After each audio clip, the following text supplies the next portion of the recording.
Hello mga be, umaga nga niyo nang inaantok pa ako. Ewan ko ba ang hilig nating magpuyat pag wala talagang pasok. Kaya ayan, nag-aagaw katauhan tuloy ako. Hindi ko nga alam kung kikilos na ba ako o ano.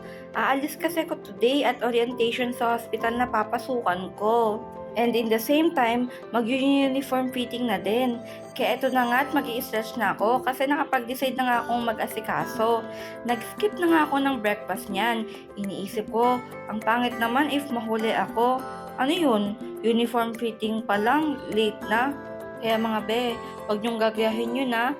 Itago muna natin yung mga sungay natin. Lalo pag new stop pa lang, para naman hindi agad pumangit yung record. Joke lang po.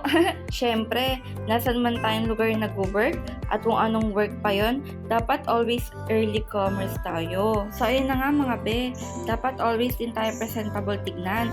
Kahit ako nga kahit hindi ako marunong mag-makeup, sunscreen, lipstick at polvo lang okay na ako. At papunta na nga tayo sa hospital. Siyempre, always MRT tayo.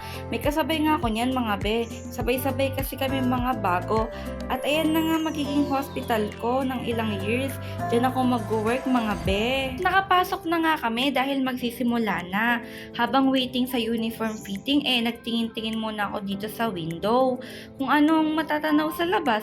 Grabe, ang ganda talaga. Puro building. At ang linis ng makikita, walang dumi o tambay sa labas. Nakaka-amaze talaga. Eto na nga, bumaba na ako para mag-uniform fitting. Hindi ko nga makukuha dahil kailangan pang putulan. Kaliit naman kasi ng benyo. Nagsukat din ako ng sapatos. Syempre, may pabigay din sila. 2 sapatos para sa duty. Ay, buti naman talaga mga be. Kasi sa totoo lang, wala talaga akong dalang sapatos na pang duty. Sapatos na lang ang naiuwi ko. Bali yung uniform, babalikan ko pa once available na. I-update naman daw nila ako mga be. After nga umuwi na kami. Hindi muna tayo gagala at pag gumala tayo, baka matukso na naman akong gumastos. Nga, hindi pa nag-i-start yung work, baka maubusan tayo agad ng pamasahe pang MRT. At ayan nga mga be, nakauwi na ako. Kung nakaabot ka nga sa video na to, salamat sa panonood. Hanggang sa muli. Mwah!